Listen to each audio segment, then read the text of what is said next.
So today is the start of a new tradition. As Joey mentioned, it's our very first annual general meeting.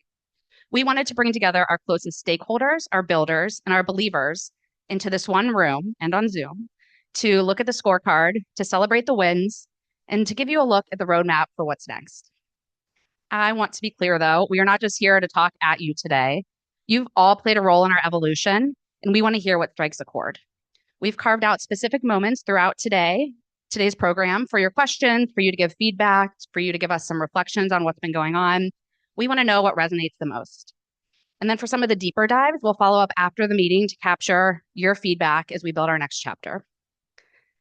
But to start, I want to go back to our early days, as we call it the lore of the Chicago Blend founding story.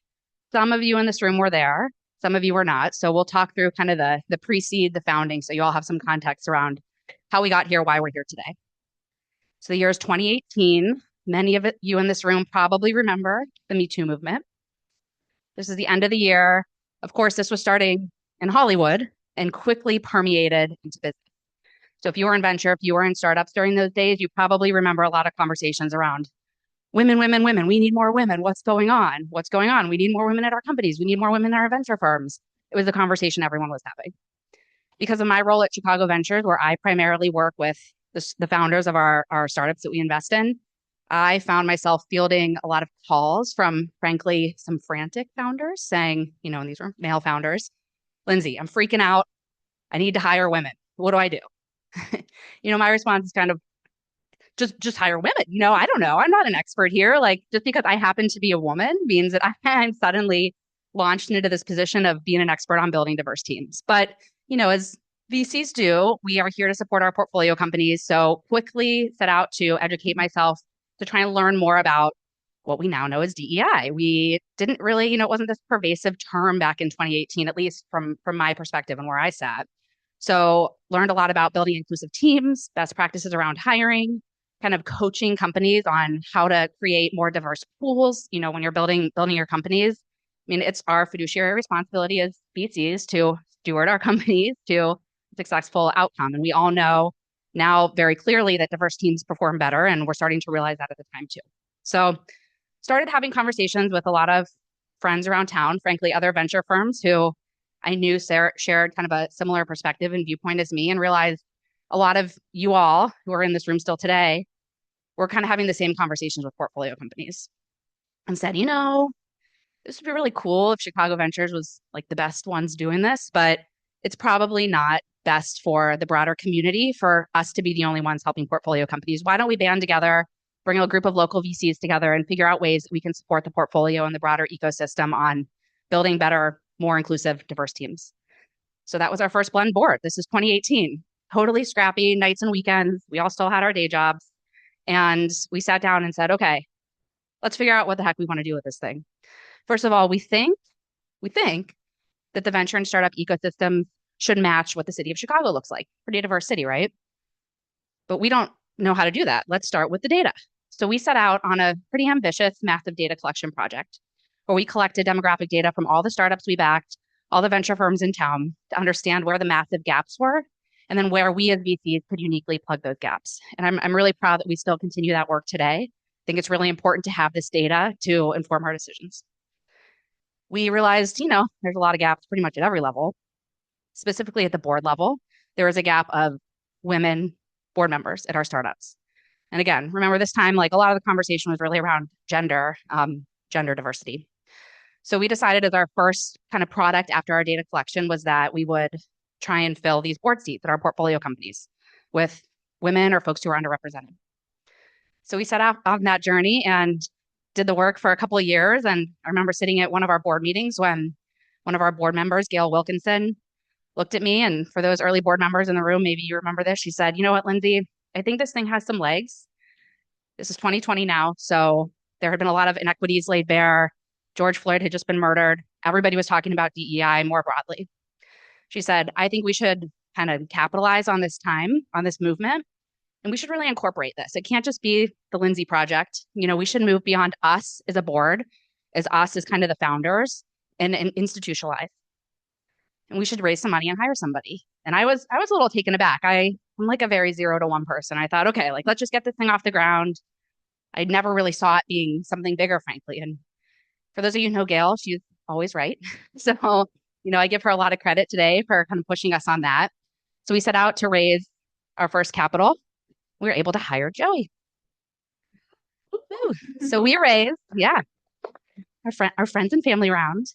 We got backing from Chicago Ventures, Energize, Hyde Park Venture Partners, Listen, Origin Ventures, and Manifold. And then came our first corporate LPs, CDW, Cooley, and Wells Fargo. This was a group who took a big bet on us with pretty big dollars early on before we really had a lot. So grateful for that support that continues until today. So thank you for those in the room that believed in us early. Today, we're 7 years old. We've been fully staffed for 5. We have product market fit. We have a lot more work to do. When we sat down to plan today's meeting, we kept coming back to 3 themes: durability, impact, and the future of VC. So we're not here today to talk just about a diversity initiative. We're here because we've built something with durability. It's an institution that survives market cycles and leadership shifts. We're here to measure our impact, moving beyond optics and into real data-driven change. And ultimately, we're here because we believe this work is the way to strengthen the future of VC in Chicago. So in a moment, Joey and Sal are going to walk you through the programming and the impact metrics. But what I'm most proud of is this community. I look around and see folks like Abanaya. Where's Abanaya? Raise your hand when I play. Oh, there you are. Abanaya from I'm25. You were here in the early days helping us with our data collection project, really, truly in the trenches, like in Excel, looking at our data. We have other folks like Aben here. Aben, where are you? Oh, hi. Who you've always been an incredible supporter, you and your organization from day one. I mean, the LinkedIn posts are enough to get us, good credibility out there. We have many people who were supporters in the early days who, still stick around and answer our calls and help us and give us feedback. And we are so grateful for all of them. It's so gratifying to see how this has scaled too, from our fellowship program to the way we're navigating a shifting VC landscape.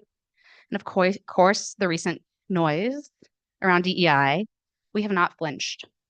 We've stayed true to our mission of creating a more inclusive VC ecosystem for Chicago, and you've all played a role in that. So before I hand it off, I want to acknowledge some key people who keep the lights on. So to our board members in attendance today, Jackie DeMonte, just wave so everybody knows who we are. There's Jackie, Devin Lickman, Tessa Flippen right there. Jason's here, but I think he's in the hall. So Jason Mercer, say hi to him if you guys see him. And then do we have any former members in the room that I'm missing? So no. Okay, well, thank you all for your participation, your duty of care, and your grit. And to our donors and community partners, you are the fuel that powers this work. Finally, to Joey and Sal, we would not be here without you guys. Everybody in this room knows that Joey and Sal are the ones who really keep things running, and we are so grateful for you. Yeah, good clap. They're organized, but they also really care. They both have so much heart about everything we do and put 150% effort into all the work here at Blend. And, we love you guys and are just so grateful to see how you've scaled this thing into from this little nights and weekends project into something very real. So thank you. So you'll hear from the team in a second, but first I want to invite YCP from Cooley, one of our original sponsors who's hosting here today, to say a few words. Thank you all for being here.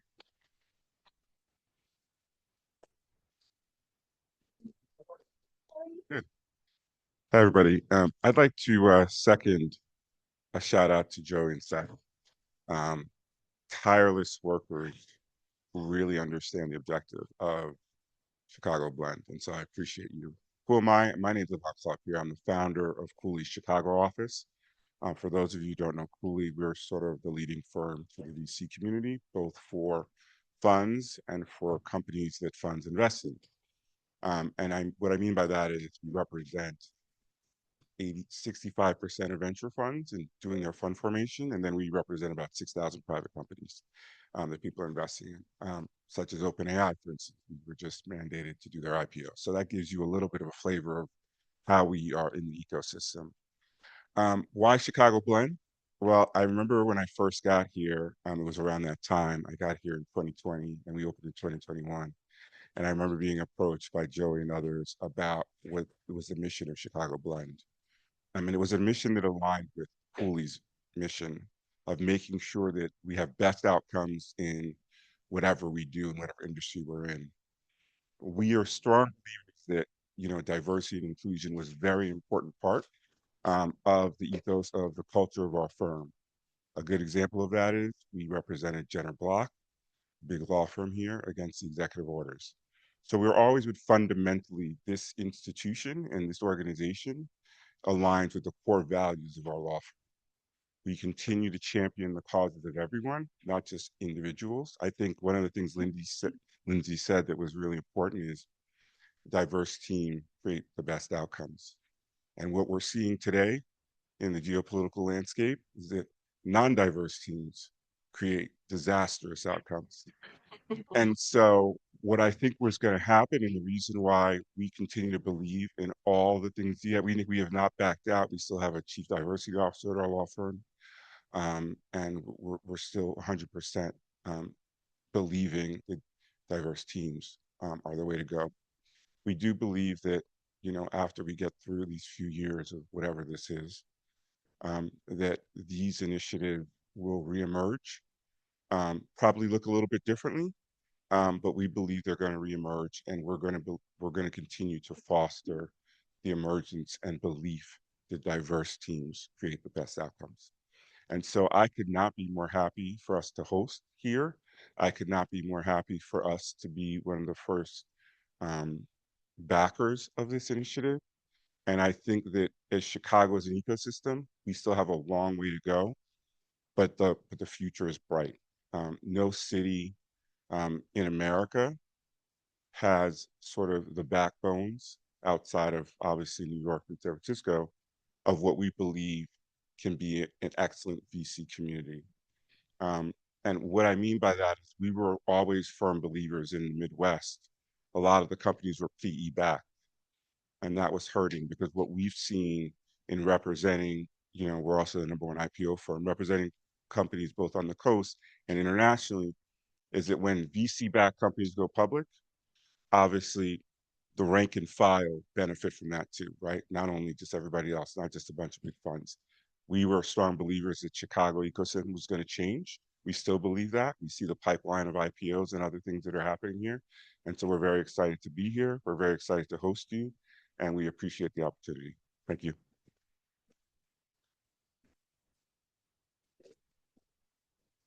Thank you, YCP. 1 second. I need another.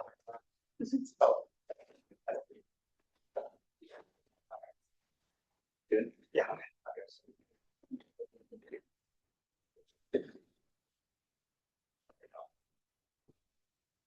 Okay, now you get to hear my propaganda. Seriously, thank you, YCP. And I do want to just take an extra moment to acknowledge you and the entire Cooley team, not only for hosting us today, not only for supporting us over the years, but your team has really gone above and beyond to help us navigate this interesting time for DE&I. They've really done a lot to help us kind of understand our rights and our responsibilities as we continue to champion a more inclusive venture ecosystem for the region. So thank you. I also want to acknowledge a couple other folks while I still have the mic, to Lindsay, to our board members. We also have Marina Rostein somewhere who is going to be speaking later. I also see Christy Dula, I think, who is a former board member, as well as our donors. That's many of you here in this room. We could not do this work without you. We know you all get hit up a lot. We know that nowadays it takes a lot of courage to publicly support organizations like ours, but it's because of you that we're still here. It's because of you and the signals that you provided that enabled us to bring on new philanthropic partners like the Coleman Foundation, the IVCA Foundation, the Richard L. Duchossois Foundation, and the Tawani Foundation. And it's because of you that last year, in spite of all the DEI headwinds, we had our second best fundraising year ever. So thank you for sticking with us when the going got tough.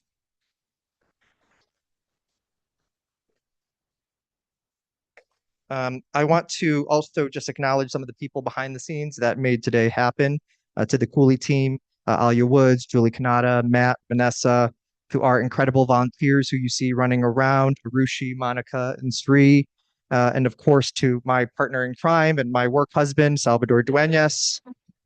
You're going to hear a little bit more from Sal later in the program. And finally, I want to thank all of you on Zoom. That includes a few special guests, but it also includes many active participants as well as alumni of our fellowship program. Our fellows are they're the embodiment of our mission. They represent the next generation of investors. They are the reason why Sal and I get up and come to work every day. So I'm delighted that you'll get to hear from a couple of them throughout today.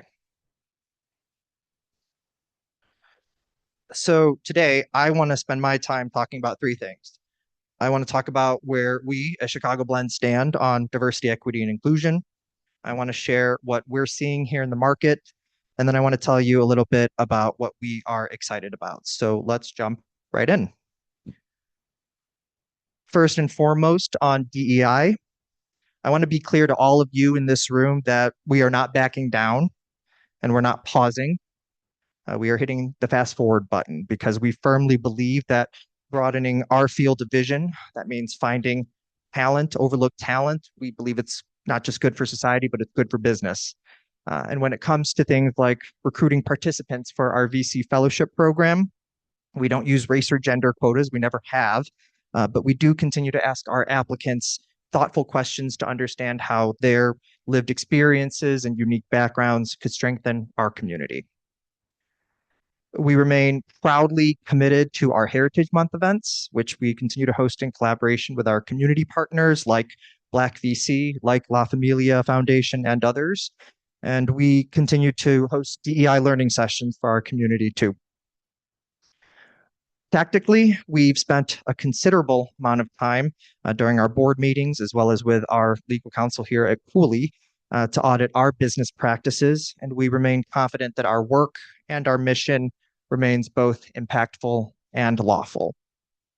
And until Cooley tells us otherwise, we are full steam ahead. So let's now pivot to the market that we're operating in. So many of the investors here in the room today are already familiar with the data that I'm about to share. Give me a second.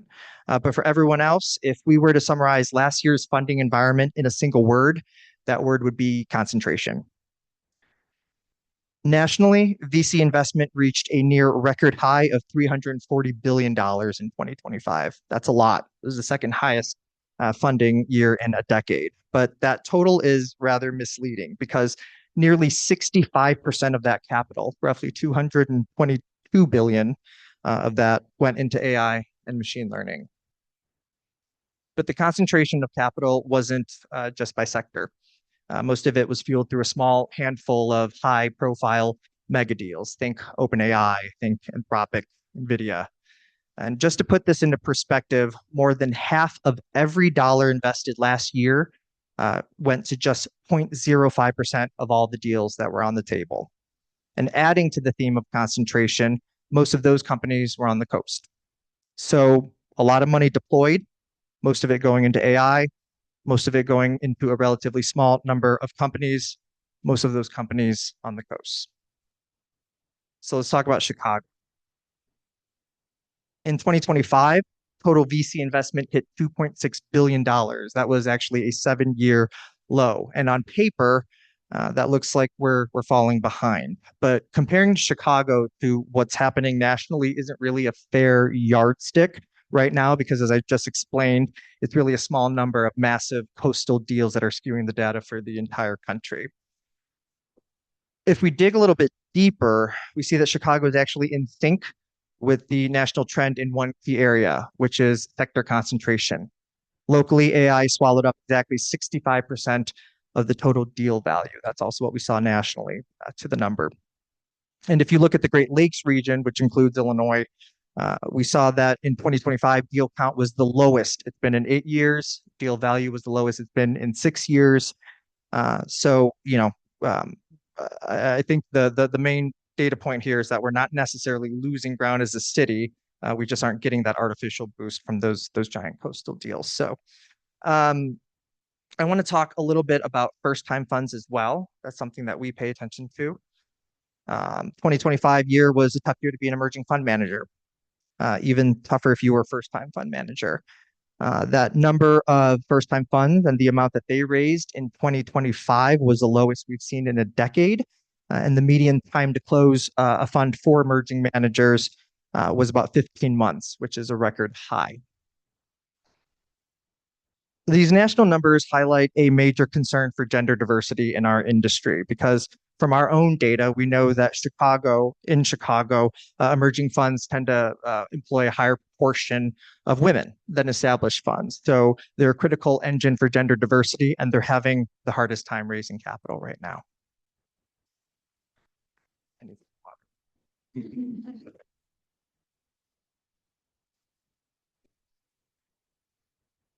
I do want to talk about what we're seeing in terms of VC hiring, at least locally.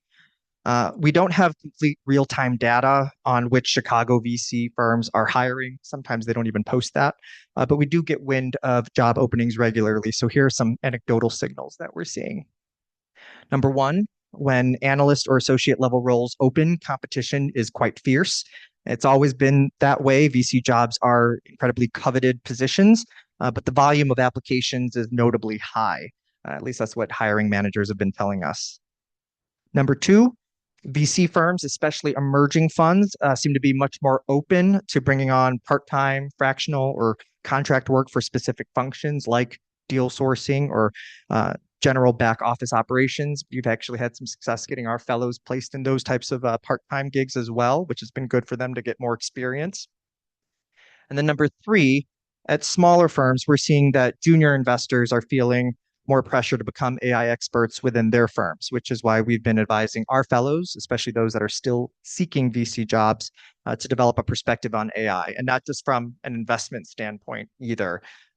We believe if they want to get hired, they need to demonstrate that they can put that technology to work to support the firm, to support the firm's partners. We think it'll give them a competitive advantage in today's VC labor market. So at a very high level, that's the environment that we, Chicago Blend, are operating in. It's probably a good time to give you a quick update on our fellowship program. Most of you in this room know a little bit something about our program, but if you need a refresher, it's a 4-month peer learning program that equips underrepresented, aspiring VCs with the knowledge, the networks, and the real-world experience that they need to get that first job in VC. Fellows receive venture finance training. We embed them in the Chicago tech ecosystem, and we pair them at a VC firm during the program. So it's kind of like an internship within the fellowship, so they can learn by doing. And over the past 9 cohorts that we have now, we've had more than 40 firms participate. More than a quarter of them are outside Illinois. As I just mentioned, we just welcomed our 9th cohort. We just welcomed our 9th cohort earlier this month. And by the end of this year, we'll have trained over 100 fellows since launching the program in 2020. Yeah, clap for that. Absolutely. Very proud of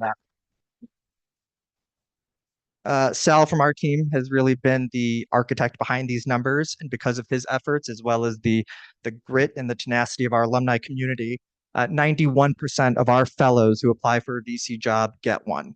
And of those who landed full-time VC roles, it's covered up right there, but 83% of them are still working in venture today. So what are we excited about? Talent is really the engine behind all the work that we do. Beyond our data and community work, Chicago Blend has really evolved into a talent strategy for Chicago VC. And many of our fellowship alums, some of whom have been working in VC for a few years now, they've been surfacing new opportunities for us as an organization to make an impact. They've been highlighting new parts of the market that are being underserved, and that's actually what we're going to be focused on this year. So to give you a preview, first is the AI edge. This is relevant to the VCs in the room. In a moment, you're going to hear from Grisel Hernandez. She is a cohort 1 alum of our fellowship. She's one of our first success stories. She's now an investor at Chingona Ventures. And she's been collaborating with another one of our alums, Ibrahim Rashid, who's now working as an LP. And together, they've been developing AI curriculum exclusively for investors. That effort was incubated right here at Chicago Blend, and you're going to hear more about it shortly. Second is an initiative that we're calling Venture Club 101. We already have our program for aspiring VCs, that is for those who are venture committed, but we haven't really had a solution for those who are venture curious. Two of our fellowship alums in the room today, Monika Razdan, who's now with Dipalo Ventures, Monika's somewhere, hi Monika, as well as Rachel Sebald, who's with Evergreen Climate Innovations, hi Rachel. They saw an opportunity for Blend to go a little bit earlier in the pipeline. So they're going to talk about a 3-week immersion program that we're going to be piloting to provide venture exposure to Chicago area undergrads. And then finally, we're moving upstream to activate the region's capital stack. Through our fellowship, we've gotten pretty good at training high potential talent for that first VC job, but we know that venture capital does not exist in a vacuum. In the past year, we've had a handful of alums secure roles at LP firms, at family offices. So we'll end today with a conversation moderated by Sal from our team with 2 LPs about some LP activation that we've been doing to unlock more capital for emerging fund managers. We'll also have some time for Q&A after each panel as well. But before we dive in, I want to bring up a partner who's been with us since the very beginning. CDW is one of our most enduring corporate partners here at Blend, and not just because they support us financially, but they're deeply invested in the connective tissue of this city. They understand that empowering innovators and fostering a true sense of belonging is how you build a resilient economy. So please help me welcome a leader who champions that mission every day, and someone who's become a good friend of ours, Nikki Szanyi, Startup and Field Manager at CDW. Nikki, come on up.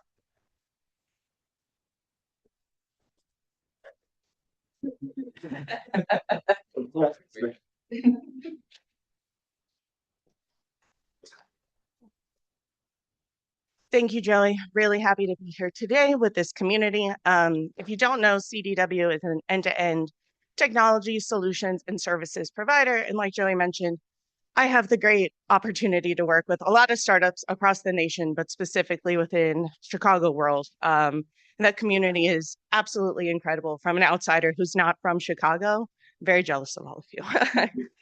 So at CDW, we often talk about orchestrating success. When we look at the Chicago startup scene, success isn't just about, from us, the right tech stack. It's about the people. It's about the access that runs behind all of it.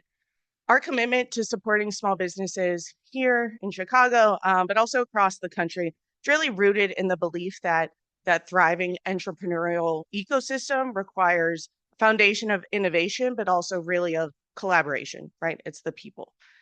My team's focus is on helping startups and small businesses find their footing in a really crowded market, and whether we're helping a founder develop go-to-market strategy, optimizing sales processes to help a company scale, our goal is just to unleash that talent and unleash that potential that is there. So we don't just want to be a vendor, we want to be an engine that helps that vibrant, diverse ecosystem of founders thrive. We know when we foster a culture where innovation is accessible to everyone, that entire ecosystem wins. So that's exactly why CDW has been a longtime supporter of Chicago Blend. We believe that alpha is found when you widen that circle, and Blend is doing the heavy lifting to ensure that the venture side of the house really reflects the diversity of the founders that we see and work with every day. Our mission and Blend's mission are 2 sides of the same coin. We provide the tools and the strategies for small businesses to thrive, while Joey and his team ensure the capital and the talent are there to meet them. It's really been an honor to be part of this journey since the beginning. We're incredibly proud of the momentum this organization has built, excited to see where it goes next. So to get back into the heart of today's program, Joey, I will pass it back to you. All right, we're going to get to the good stuff. So first, we are going to transition into the panel portion. To kick things off, we've asked Liz Yuhas, where are you, Liz? Get up here, Liz, to facilitate and moderate 2 conversations. Grisel, if you want to come up too. I'm going to introduce you, Liz, and then you can throw Grisel. So Liz is a cohort 4 alum of our program. She has a health tech background. She spent a number of years on the operating side before moving into the investor side of the house at Pace Healthcare Capital. Most recently, she was with the ventures team at Northwestern Medicine, and she's the inaugural chair of our alumni board and has kindly agreed to moderate the next two panels with our fellows. So I'll let her introduce herself. Thank you. Here. Okay. Feel free to sit down. Let's give him a round of applause. I am really excited to be here today. As Joey said, I am part of the alumni board at Chicago Blend, and I can't say enough good things about Chicago Blend. I joined Chicago Blend. I wanted to move into the VC space and had come from operations and discovered so much more through Chicago Blend than I ever expected. It's not just the learning and the curriculum, it's the community. And one thing I tell everybody when they talk about the fellowship is the biggest thing that I found was not just the community in the VC network, but the community amongst the fellowship and the fellows themselves. And so the biggest thing I took away was how cool all the fellows are. So if you guys don't know enough fellows, meet more. And I'll be introducing you to a few today who are doing incredible things. So first up, we have Grisel. Grisel was part of our first cohort ever at the fellowship. And Grisel is a senior associate at Chingona Ventures. Grisel, any other intro background you want to give before we dive into questions? Yeah, I would say that before, maybe like a year before Blend, I didn't know venture capital really existed. My background is like very non-traditional. First in my family to graduate from high school. I like graduated college with no idea what I wanted as a career. I somehow ended up doing research at Booth. And then through there, started working at the Illinois Treasurer's Office where I was for a few years. So I had exposure to the LP side, and that's where I started learning a bit about venture capital. But really wasn't until the Blend Fellowship that I got really into the weeds of like learning the finance pieces, the like networking pieces, the whole role. And yeah, that was 4 years ago, and it's crazy how time flies. What was the biggest thing that Chicago Blend opened for you in terms of making that transition from the treasurer's office into VC? Yeah, I would say that, like you said, the community is the biggest piece of it. Both just how friendly and collaborative the fellows are. When I did the program, it was fully remote. And even still, we would jump on Zoom calls and like try to figure out our homework assignments for like VC University. And as we were preparing for at the end, at that time, the capstone project was that we would pitch a company to a room of VCs. And I just remember like Zoom calls with folks as we were like practice running through our presentations before the event. And also reaching out to folks in the Chicago venture community, everyone was open to a conversation. And I think that speaks to how friendly people are in Chicago and how willing to help everyone in Chicago is. But also just all the goodwill around Blend, even in the early days of like people willing to help out, people who are emerging talent and trying to break in.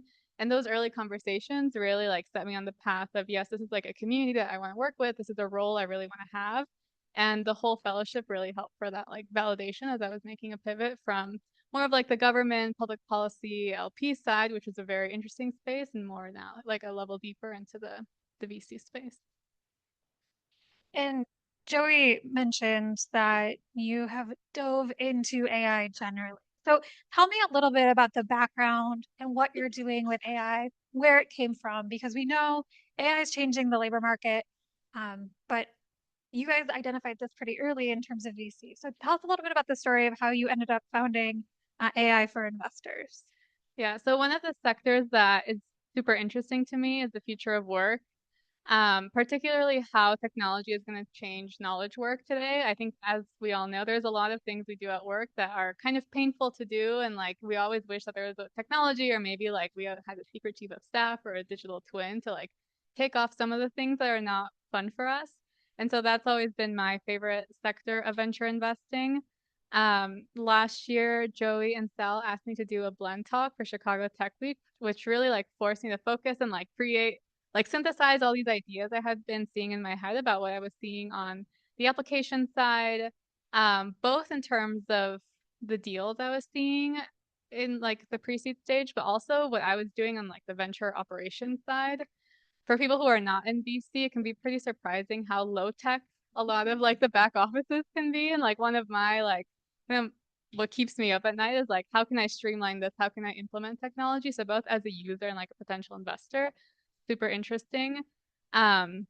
And through that Blend talk, I was thinking about like, how do I not end things here? Like, how do we keep things going? And that talk coincided with one of the alumni board initiatives was to continue developing community within the alums who graduate from the program. So there was a coffee chat like a couple weeks after. Obviously, we were all talking about how AI is going to like impact our roles.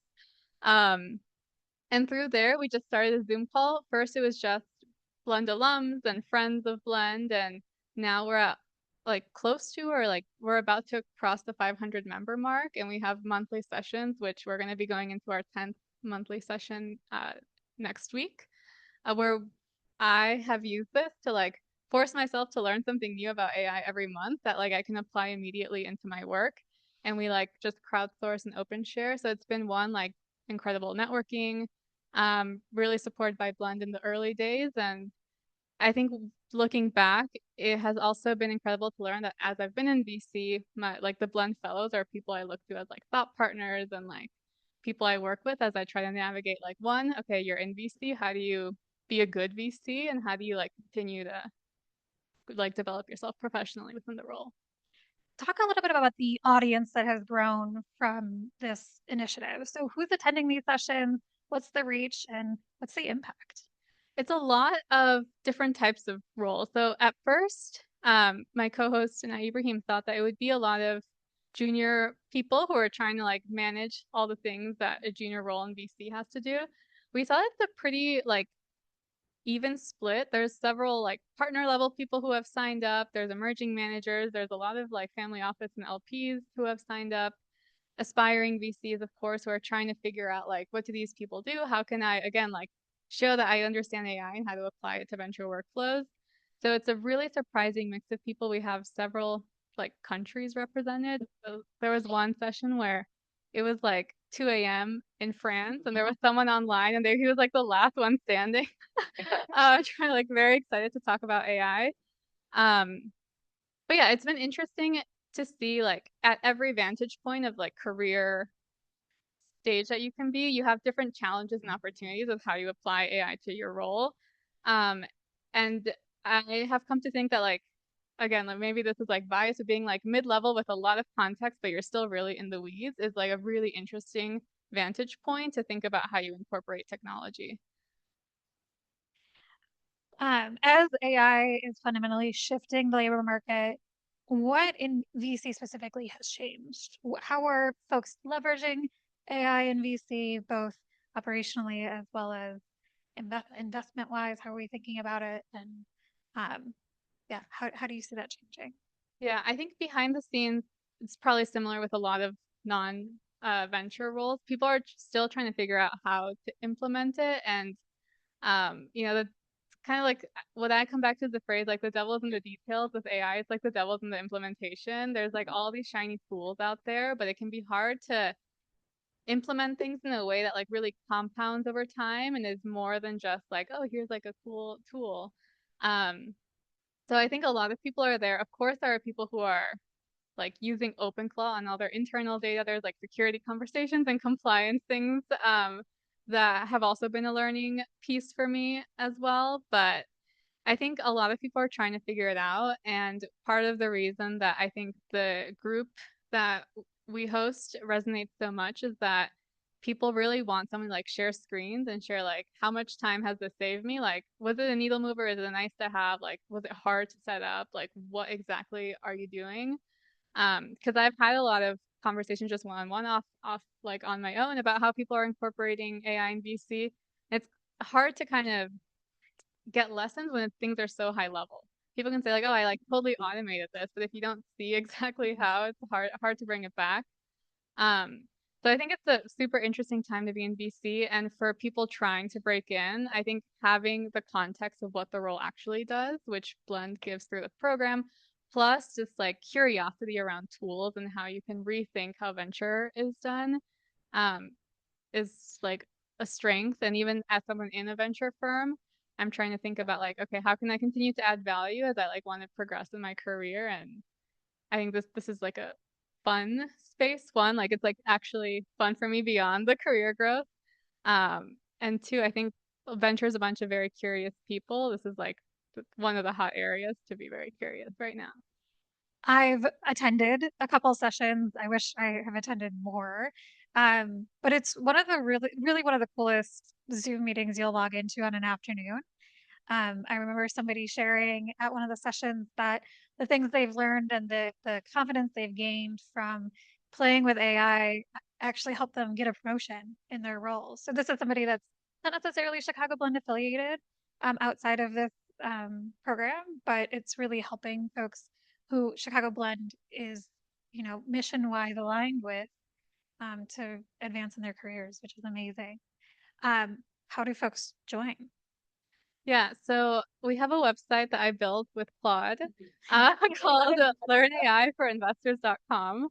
A lot of my like tinkering is on the weekends. I can like stay up late working on it. So let me know what you think if you check it out.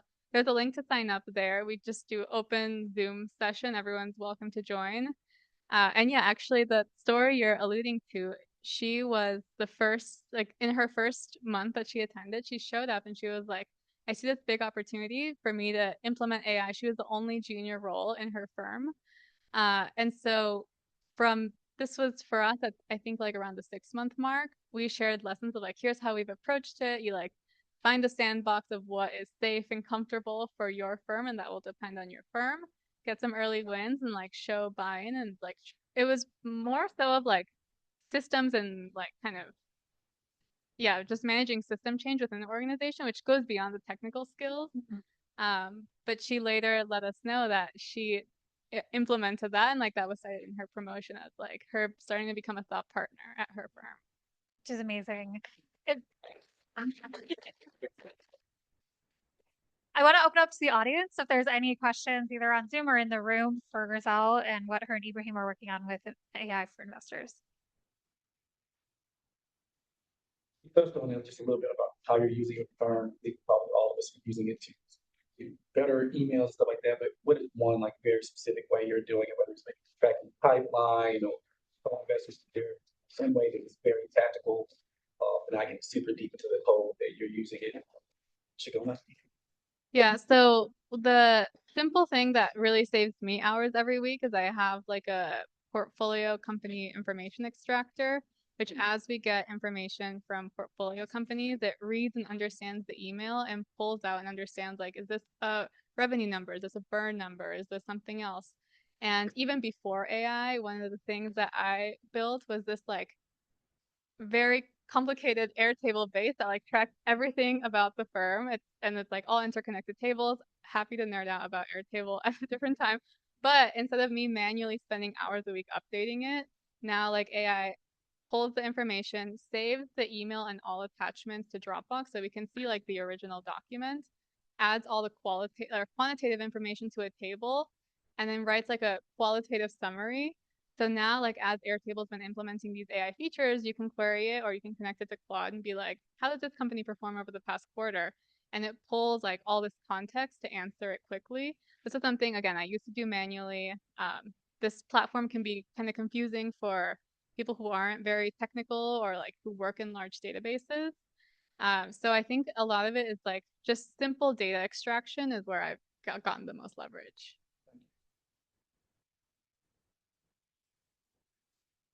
We have time for one more question.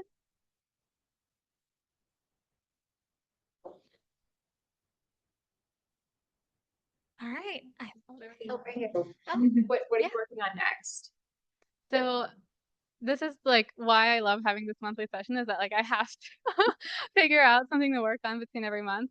I've been diving deep into Claude Cowork and trying to figure out like how I can apply Cowork to venture use cases. I think there's a couple things. One, it's like, do you feel comfortable tinkering with the technology? And two, like, can you find a use case that's actually valuable? And so I think that's where I'm trying to figure out with Cowork, like what actually works. With Cowork so far, I think the most helpful thing was just merging two data sets that were in different places. This was something that was like on my wish list for months. I wanted like over time build one central source of truth. So I had Cowork like do this for me. It like moved the Notion database over the Airtable, and I checked it and it was right. It would have taken me maybe 8 hours to do. And I just had it co-working on the side while I was doing my normal stuff. Awesome. Thank you so much. Everyone should join.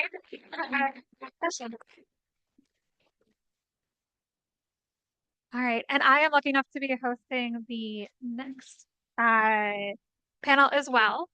So our next panel, we're moving from talking to Grisel about moving from the treasurer's office into VC and how exciting it is to figure out how to move to the next level in terms of technology in VC. But our next panel is talking about how do we talk to the next generation of VC interested folks.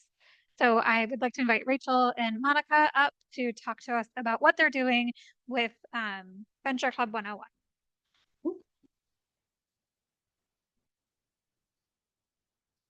So Monika and Rachel are both alumni of the fellowship as well. Why don't you guys give a quick introduction of who you are and what you're doing right now?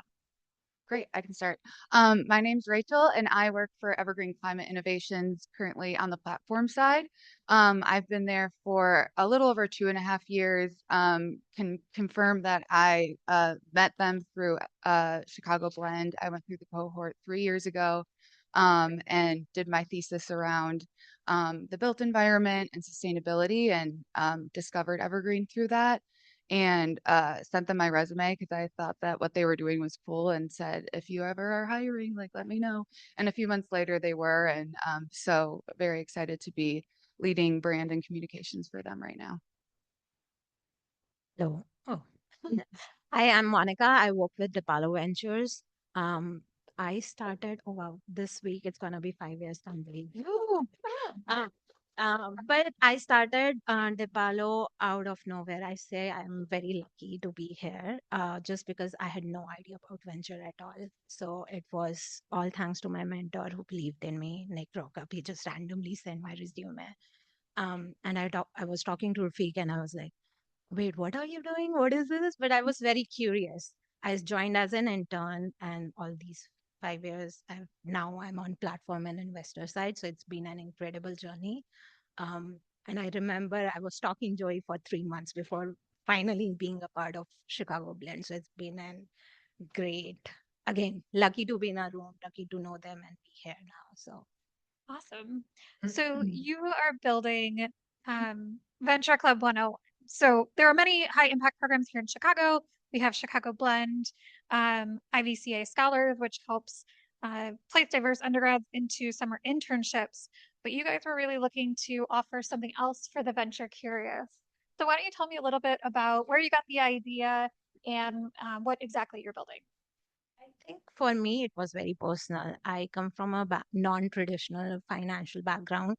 Um, when I was an undergrad, I had no idea what finance or VC was all about, and I did my undergrad in India. So my parents' goal was either be doctor or engineer, no finance. But then I moved here, and I moved here in 2019, so right before COVID. So I had like my entire journey was like, oh, I'm gonna be in US, I'm gonna explore the area market, and I'm gonna make friends. I'm gonna learn so much in person, meeting people, because all you see as a kid in a movie is basically that. But COVID happened and reality hits in. So all I had was to like be part of online classes and online community. And that's when I was part of Kaplan, and Intenium was a small student-run program on campus, which helped other focused students to work on their projects. And I was known towards like how pitches are done, what fundraising means. And I was also working on my project, which was mental polarize, my personal passion, but that's separate. But when I joined in venture with Rafiq while working, I realized how they have been an incredible mentor for me to early trust someone who has no background. When I was doing all these years working with Joey, Rafiq, and then meeting Rachel and everyone else in the fellowship, I was like, damn, this is like so incredible. Even the fellowship program is incredible. But then there is still missing folks like me. If you don't get a mentor at a right place, right time, in a right room, you will never know what's happening. So I wanted to be the same mentor or open a gate for folks who have no idea, who are underrepresented, who doesn't come from traditional background. So that was it. That was the idea. And trust me, before even talking to Rachel or Joey, I had this idea for 2 years. I just couldn't say because I was so afraid of like, damn, it's like it feels stupid, but I don't know. But then in a conversation with Rachel and Joey, it was just came so naturally. And rest is, yeah. Rachel, why don't you tell us exactly what the program is? So tell us about what you're targeting and why it's important to be creating this sort of low barrier entry point.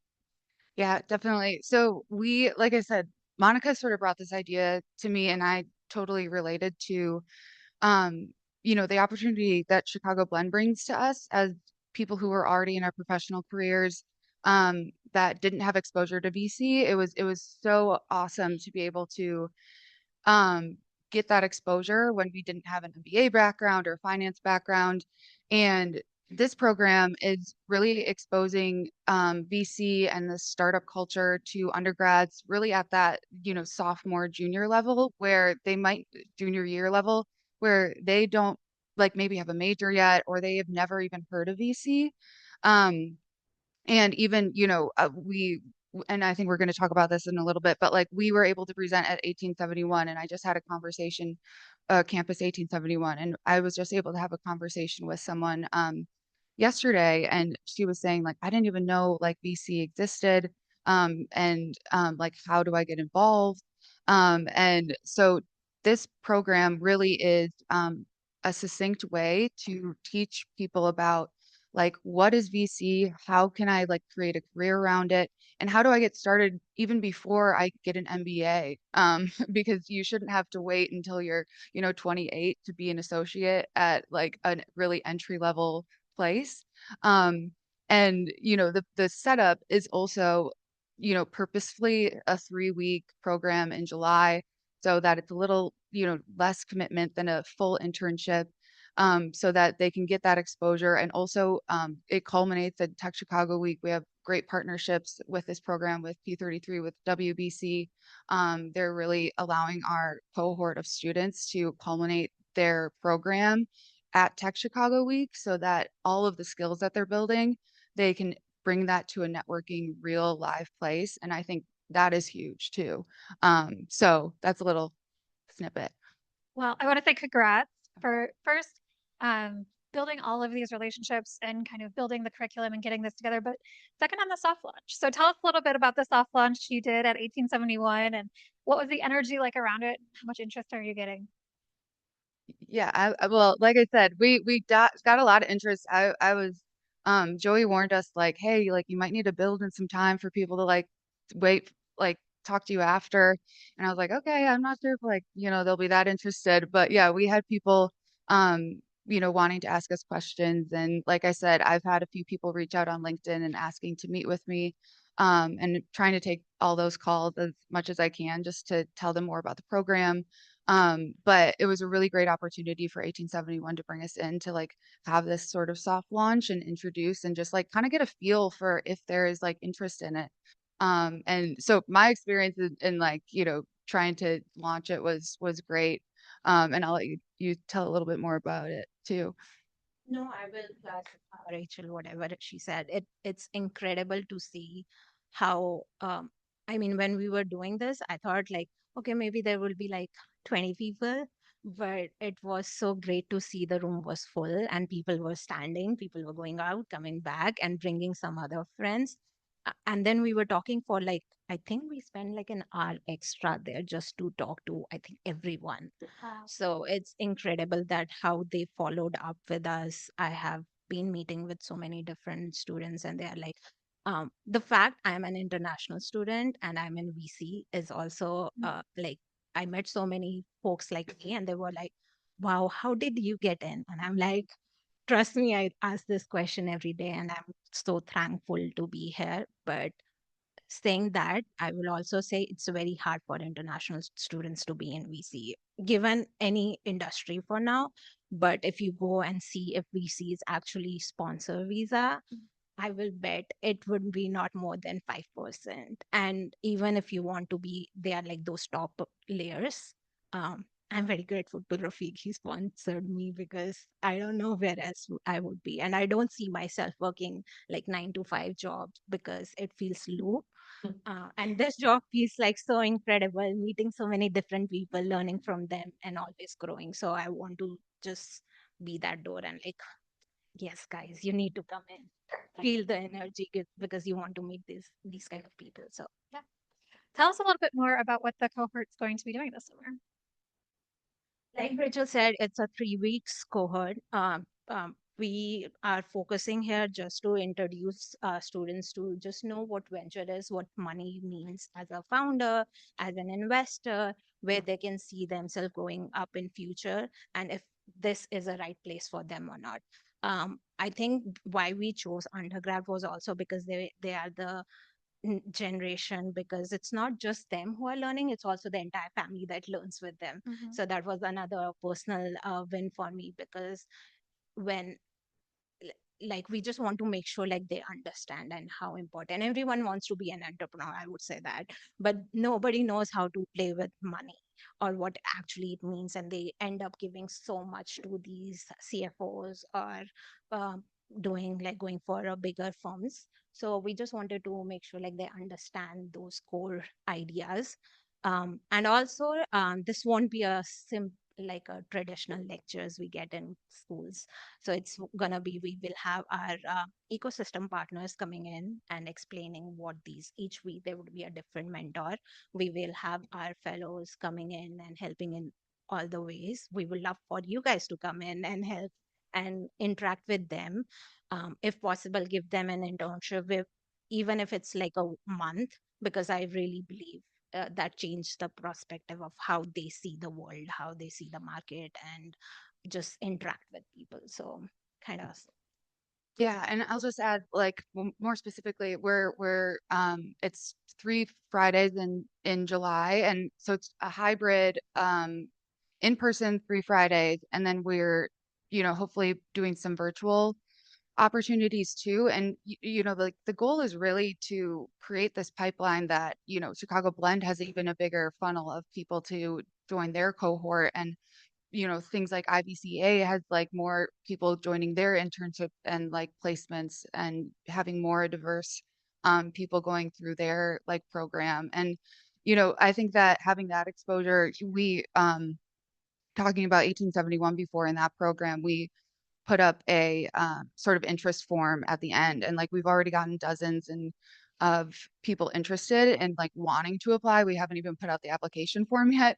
And so, we're really hopeful that like this kind of programming, like this peer learning, this networking, this actual like education will really lead to more like a top of funnel, like opening that funnel even more towards like things like Chicago Blend that's already been established for 7 years. That's, like these really established programs. So Awesome.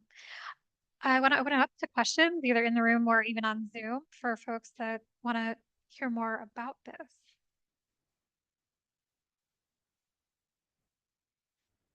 Can you walk us through like a sample session, how you're thinking about it? Obviously it's months away. I imagine this is all in progress, but I'd love to hear just a little bit about like the run through of the session, what that would look like. I think it's more of like our first week is more of about foundation. So the idea was just to give them fundamentals about what each terminologies in venture means. For example, what is LP? What is like a fundraising means in general? How to fundraise, whether it's a right time or not? How it's depend, like what does that for friends and family means as a founder, and then going into VC. Whether this means to be a non-profit or for-profit. So all those basic terminology, even before you start that, would be the first week. I think second week is more about getting into like the main core of like what is angel investing, LPs, and all those terminology, and then what are the process of that. Who are the right firms that you can reach out in early stage? Who are the connections, mentors you want to talk to? And then finally, it's more about like terms around eh, different scenarios of like what do you call it?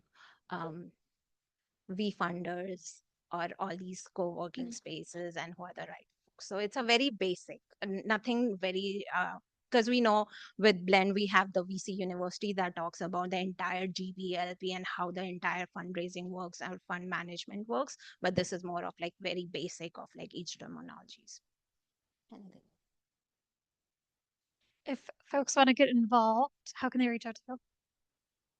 Yeah, you can reach out to us directly and Joey can share our information. But in general, we would just appreciate you reaching out to any of your undergraduates in your life, but also any undergraduate contacts you have with universities. I think something that I forgot to mention is, again, like our priority, just like Chicago Blends, is to raise up diversity specifically. And so the programs too or the students that we're especially trying to support are people at like IIT and UIC and Loyola who may not have as many entrepreneurship programs built into their systems. And the program's open to anyone, but people like that. So if you have contacts there, we've partnered and talked to all of those schools already, but just like make sure you tell the students in your life and people who work there that this program's happening. All right, any more questions before we wrap up? Awesome. Thank you so much and congratulations on the launch. All right, we got Stel next. Hi, it's Joey's work husband. Awesome.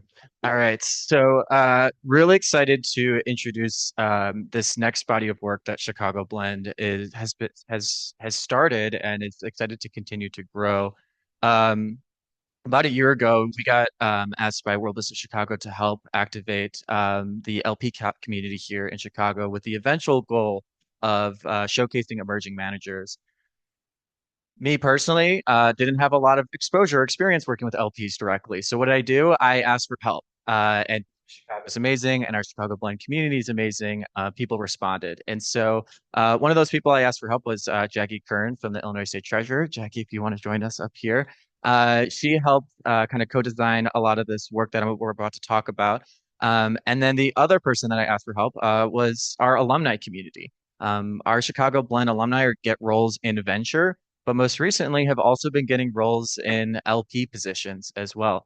One of those alumni is now on our board of directors, Marina. I invite you up to the stage as well, because Marina also was really instrumental in helping us kind of get this body of work off the ground. So thank you both for joining me. The three of us today wanted to talk about this body of work, introduce it further, and kind of field any questions around it. As I mentioned, our goal is to showcase emerging managers at some point, but the LP space, as I'm sure we all know, is very closed door. It's kind of like really tricky to navigate. I personally think that they're like cats. You kind of come across too hard, too fast, and they like scurry away. So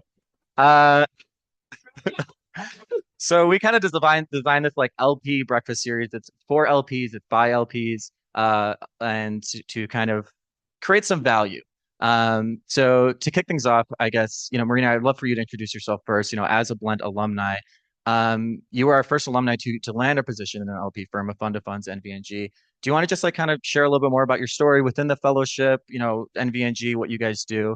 And then we'll kind of we'll introduce Jackie and get into a little bit more about the breakfast. Yeah, absolutely. I will say when I joined the fellowship, it wasn't the first one I had done. I think I spent some time validating that this is what I really wanted to do. And I remember talking to you and saying like, no, I applied after spending like a year or so validating like, this is really what I want to be doing.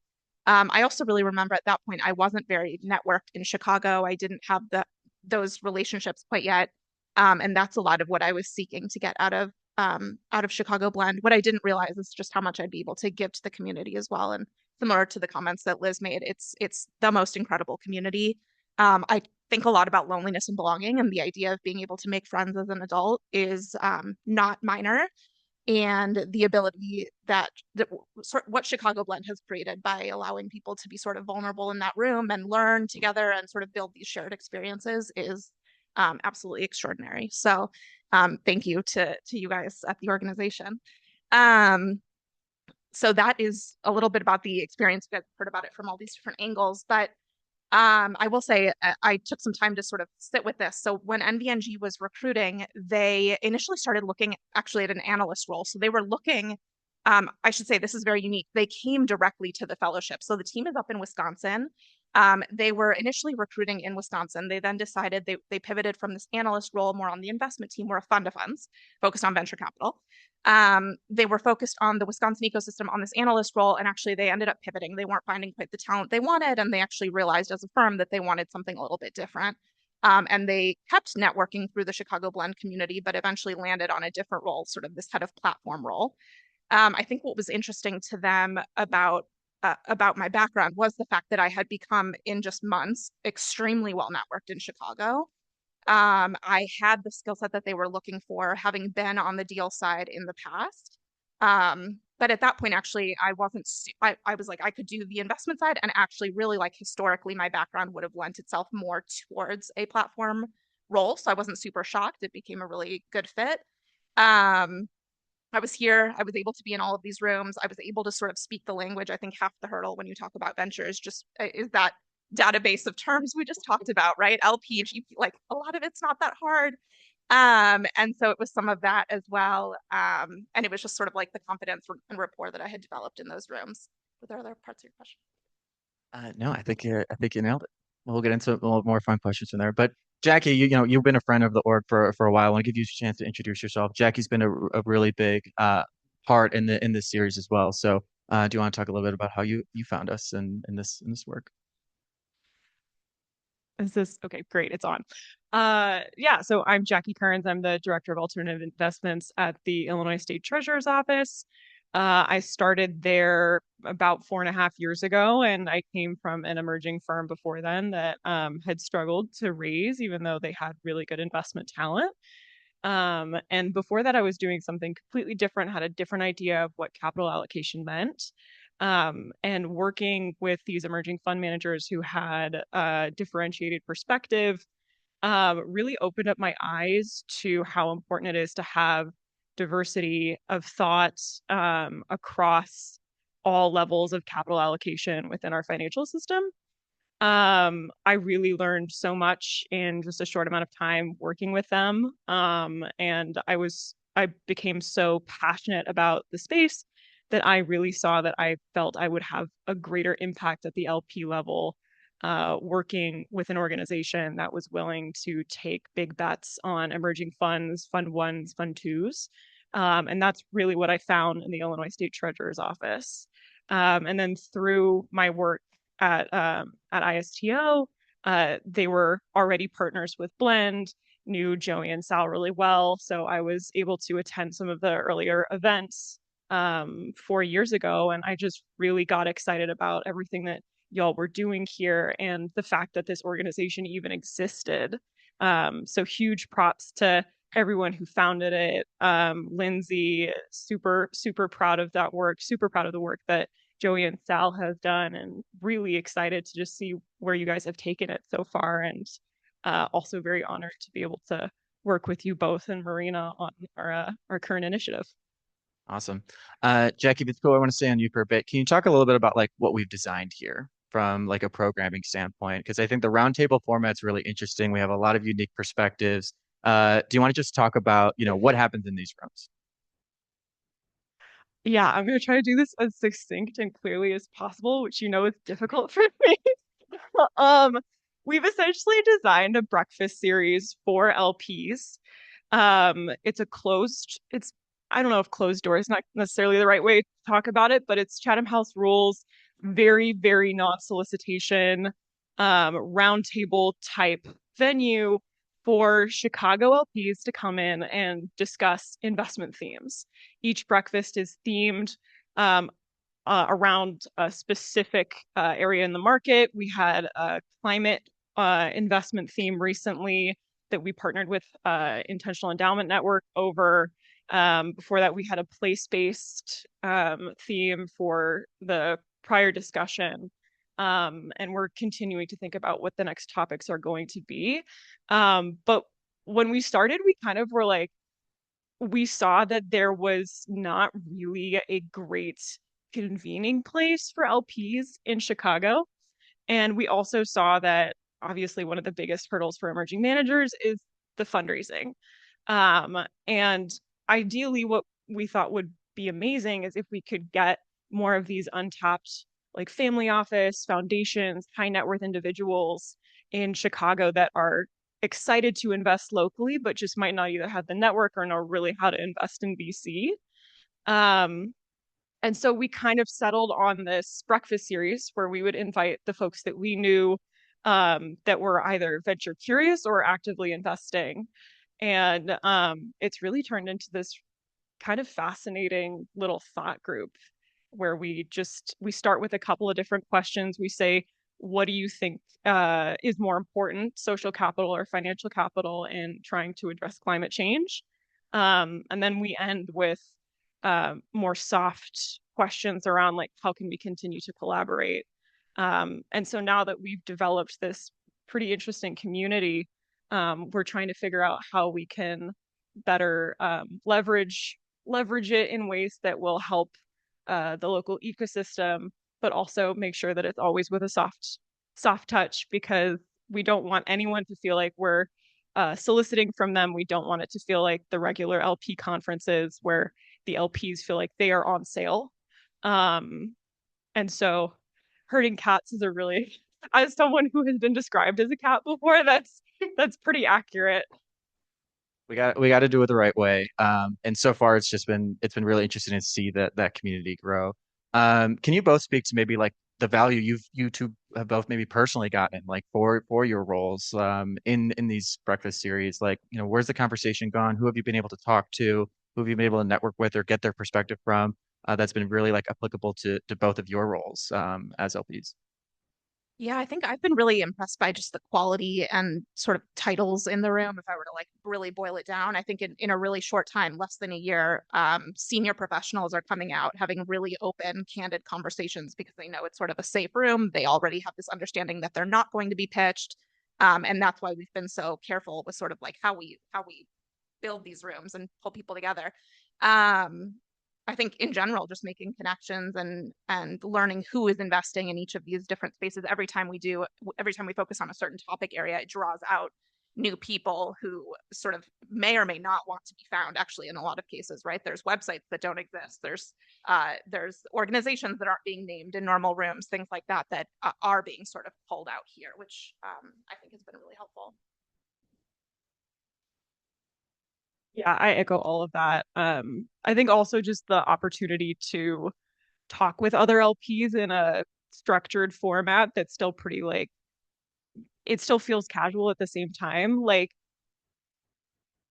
you kind of have to go out of your way to find other LPs and have like discussions with them. I don't know if you feel that way. Yeah, because like you're just so focused on what your organization's mandate is. And you're also, it's not like VC where things are so collaborative. You really just like, you work on your fund and then occasionally you reach out for like a reference call to other folks.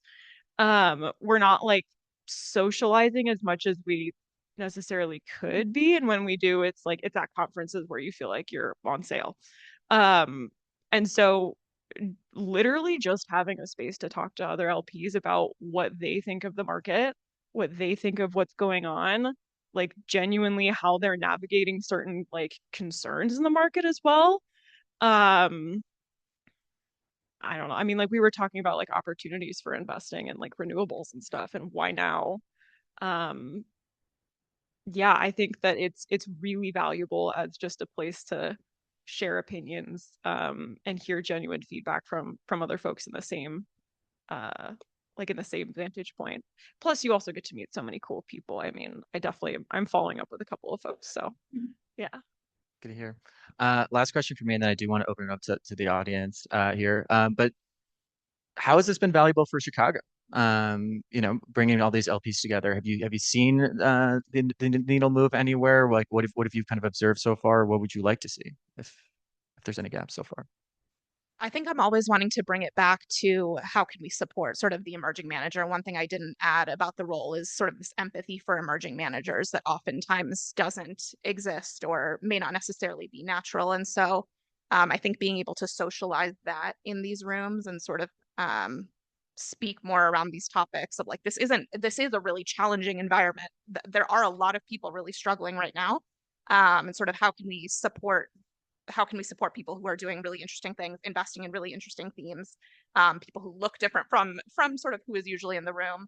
And I think that's where we're heading, right? We've been trying to build a lot of this trust, knowing that some of the underpinning here is like, you know, the ethos of Blend is the emerging manager sort of persona here.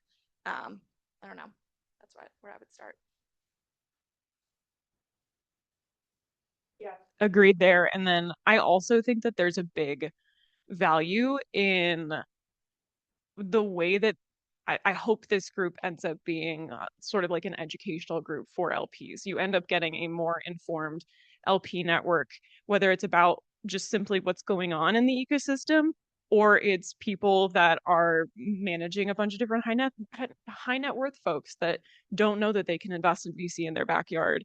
And maybe they are from a family that like works in, they made their money in manufacturing and logistics. And it's like, well, we have a couple of funds that specifically focus there. Maybe you could either provide strategic support, or even if you were interested, you could end up investing a check there. I think that's one of the more exciting sides for me, is that it's just like the hope is that through education, through open connection and conversations as well with other LPs within the Chicago and broadly Illinois ecosystem, we end up creating a more connected and knowledgeable LP base that will end up knowing how to support the people that they might want to end up supporting. And that would theoretically, hopefully, end up being emerging managers. Nice, nice. We've been building this independently for almost a year now, so this is one of our first opportunities where we're able to share it with the community. So I would really welcome, you know, questions, curiosity, feedback on like where this body of work can go, or what we've done so far. If anyone has anything. Yes. Steven. What do you see as the goal of the program? Like, what would be success for you in 6 to 12 months? Can't wait to talk to you guys about this later too. I feel like it's been like years of work. A variety of things. Definitely money. Would love to see money moved into like emerging managers, but I think the one way to get there is just by continuing to build trust, by continuing to create value, like getting those perspectives from like a foundation perspective to an institution to a family office. Like they don't, from what I've observed, they don't talk. So for them, just being able to like have those conversations, build those networks is valuable. The trust gets built, and then we'll design something graceful to showcase managers some way. Do you have any sense for what percentage, maybe that's not the right way to measure it, of people who could be LPs but are not active in the local venture ecosystem? It like is shocking to me as an emerging manager that there are lots of family offices or people who could be engaged that aren't being engaged, which might be naive. But I'm curious if you think there's like what percentage of the capital stack is not active or some other measurement. I mean, I still think it's massive, not only from my work within this space, but at NVNG in general. This is a lot of what we're doing, is sort of like unpacking, okay, who could be investing? Why aren't they today? What is sort of the educational layer that should exist but doesn't yet? Who is the right, I'm like deep in this work right now, who is the right persona within, a lot of our investors are strategic or corporations. And so that adds a whole other layer, right? But that's to that point, like there's a whole other piece of LPs that, a whole other chunk of LPs that haven't been unlocked. So I think, I don't have anything technical, but I think that number is massive. It's exactly as large as we think it is. Can you speak to like the wide net we cast in the beginning, like with the different perspectives in the room? Because not everybody at these breakfasts like was investing in funds in VC at first. Oh my gosh, you're taking me back. Yeah, help me if I miss anyone out, miss out on certain individuals. So we ended up in reaching out to foundations, institutional investors that we had in our Rolodex. So like endowments, pension funds. We finally got our first pension fund person. Actually, she might not have been the first. There might have been others, but I just remember I was Can't so keep proud. track of all of this. I was like, oh my Sorry. God, so excited. We reached out to like a bunch of emerging LPs that we knew that were just like across the US. We reached out to fund to funds. We reached out to consultants, both impact forward and also just purely financial consultants. We reached out to foundations. Who am I missing? I think that covers it. But what I wanted to kind of get across for Rebecca's point is like the people in the room aren't all like investing in ventures. Some have experience. Well, like we design like at this point the Rolodex has gotten a little bit bigger where we can like probably have like a VC only breakfast. Where at first it was like cast it a little wider net, try to pull in new capital, people who were like considering alternatives and stuff. So the breakfast series was helpful to like for those people who were considering alternatives, like talk to people already in that has exposure there. So, do you want to get in? Yeah, the only other thing I'll add is that, and I don't know that this is necessarily where we were taking it, but I think it has helped us unlock and sort of, we're very early in the conversation, but this conversation around DAF investing and what that could look like. Like, I think there's a whole philanthropic layer. I'm thinking about some of the people in the room who I won't name, who do show up like time after time because they just want to be in that room. And I think there is this eventual unlock of capital potentially coming from that like DAF or philanthropic layer that we're learning a lot of. I'm probably getting this all wrong. Like we're just very early in all of this. But I think that's all to say, like to speak to the last question that we just had, like the unlock of capital and of LPs is so massive that I think there's a lot of really creative ways that we will be starting and sort of continuing to think about this as time goes on. Yeah, and one thing that I'd add to that too is that Chicago is like a real estate and private equity place, right? We talk about this all the time. There's a ton of capital here, but it's invested into PE funds and real estate. And that also goes into the whole like Midwest ethos that we're more risk averse, much more conservative in how we invest versus like on the coasts where there's a greater plethora of capital. People are encouraged to fail more often because they know that failing is learning and learning leads to great success.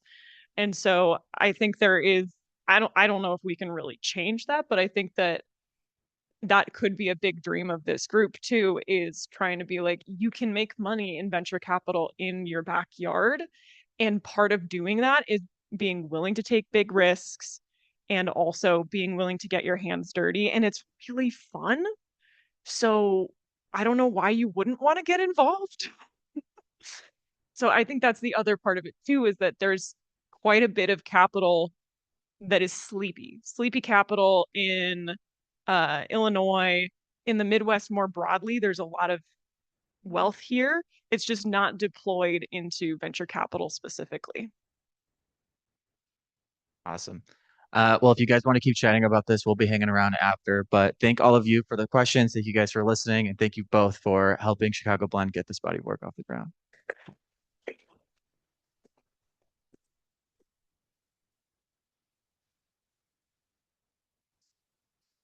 Thank you all for sticking around. I know we're running just a little bit late. Of course, we're going to make some asks of you as we close out. So if you are a VC firm, consider hosting a fellow this fall. Definitely talk to Sal. We can tell you a little bit more about what that means. For the corporates who are in the room, consider sponsoring an event. We just talked a lot about the LPs. Rebecca, you asked a question. The stat that I heard is that there are 6,000 households in Illinois with a net worth of $30 million or more. And right now, we're also seeing the greatest transfer of wealth happening in history. So if we're able to just move a fraction of that percentage into VC, that could be transformative. But if you're an LP, definitely get involved in our programming. Come talk to me, come talk to Sal. And then for all of the attendees still online and here, we'll be sending a feedback form. We want to know what resonates with you. And then also, we're always looking for intros to foundations, donors that we should be knowing. So appreciate you all being here. Thank you so much. And that is the end of our AGM. Thanks.